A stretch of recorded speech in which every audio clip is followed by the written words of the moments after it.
Season 2 has finally arrived, and we've got you covered with the ultimate controller settings and sensitivity that'll keep you at the top of your game for the new season.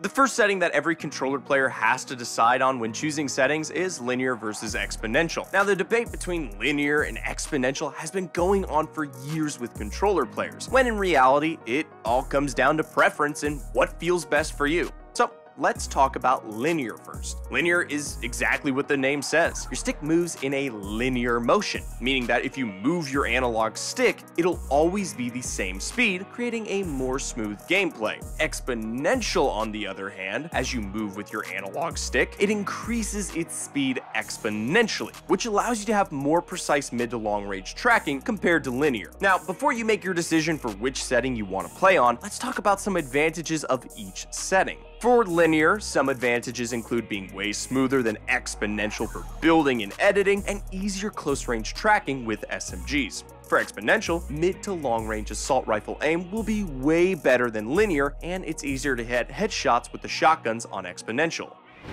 Now let's talk about look sensitivity, also known as just your sensitivity. Just like most settings, this is also a preference, but I'm here to give you an idea of what you might like. Now, most pro controller players on linear play 43-43 look sensitivity. This sensitivity is known as the middle ground for linear sensitivities because it's not too fast or too slow, but it's right in the middle. If you're someone who likes it a little bit higher, try anywhere from 46 to 50. Now, if you're on exponential, on the other hand, it allows you to have a much higher look sensitivity because of the way your sensitivity exponentially gets higher as you move your stick. Now, many pros on exponential, like Reet and Cam, use look sensitivities over 50 because it's much easier to control than it is on linear. For example, Cam plays on a 51-58 look sensitivity, and Reet plays on a 50-60. Although it's easier to control a higher sensitivity on exponential, a high sense might not be your thing, so you could check out a sensitivity like 45-45, which is used by one of the best controller aimers,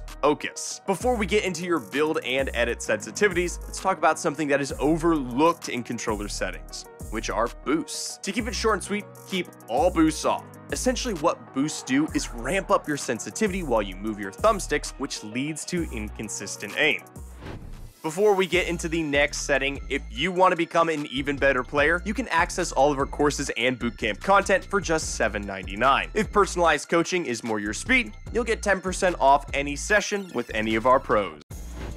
If you don't know how build and edit sensitivities work, it takes your look sensitivities and multiplies them by whichever build and edit sensitivities you choose. When it comes to build and edit sensitivities, you want something that's not too slow, but not too fast. That'll mess up your crosshair placement when building and editing. Now, if you don't know what crosshair placement is, it's where your crosshair ends after you place builds and edits, and you will always want your crosshair to end up in the middle of your screen. A build and edit sensitivity that's too high can result in bad crosshair placement, which causes bad aim and inconsistent builds and edits. If you're someone who uses a lower look sensitivity around 43-43, try a build and edit sensitivity multiplier of 2.0 to start off. Now, this is a good middle ground multiplier that's not too fast or too slow, and you can adjust it to your liking. A great way to test out build and edit sensitivities is in Creative. To try out your build multiplier, do some free builds in your own world and raise or lower it according to how it feels. On the other hand, if you're someone with a higher look sensitivity, try a build and edit multiplier of around 1.6 to start, and adjust accordingly to your liking. To test your edit multiplier, try some edit courses. And if you feel like your crosshairs flying all over your screen and it's hard to control, try lowering your multiplier until it feels like you control it without being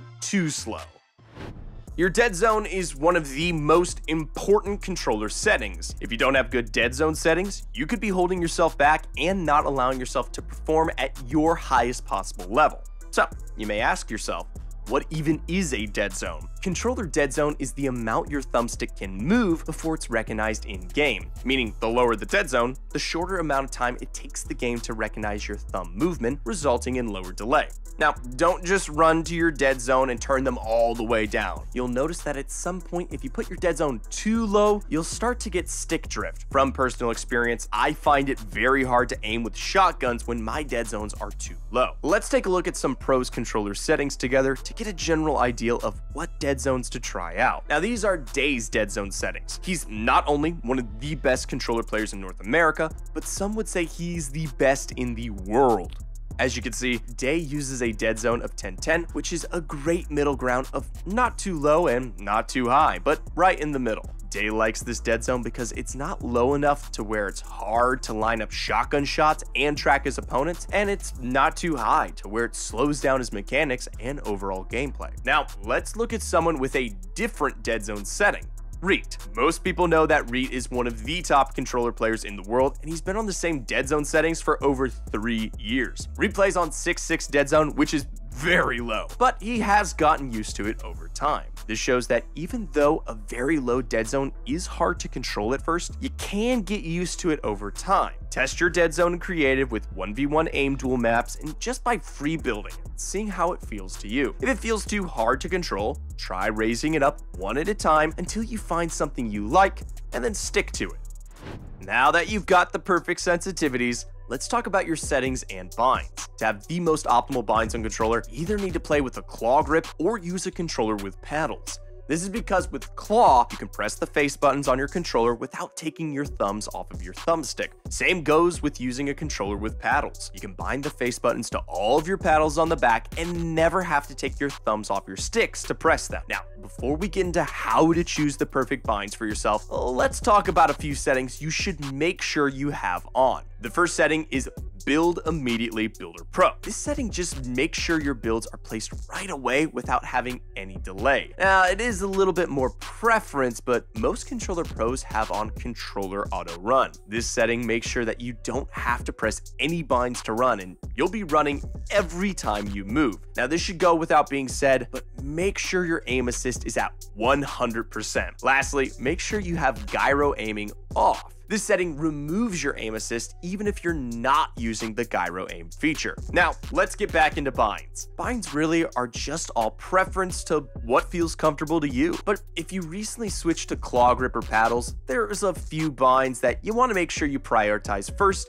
to feel the most comfortable. The first bind is your edit bind. The most common edit bind for controller players is left stick, just because it's super comfortable to press. Now, if you're a player with paddles, many players also have their edit bind on paddle too. If you still use the bind switch mode edit, then you're putting yourself at a huge disadvantage because you're getting edit delay. You need to make sure your switch mode and edit binds are two separate binds. And if they're not, it is time to make a change. The next bind you should prioritize is jump. You want to make sure that your jump bind is on a button that is super easy to press, as it's one of the most important binds in the game. Many players have this bound to paddle, and some even have it bound to their left stick. The last bind I want to go over with you guys is switch mode. Jumping and switch mode are easily the two most important binds in Fortnite, and you want to make sure they're on all binds that are comfortable and easy to press. Being able to pull your builds out super fast is very important in game. Most controller pros have this bound to back paddle or again, left stick. That just about wraps up the video for today. If you want to see more content on how to improve as a Fortnite player, make sure you leave a like and subscribe, and also make sure to stay tuned for more skill improving videos.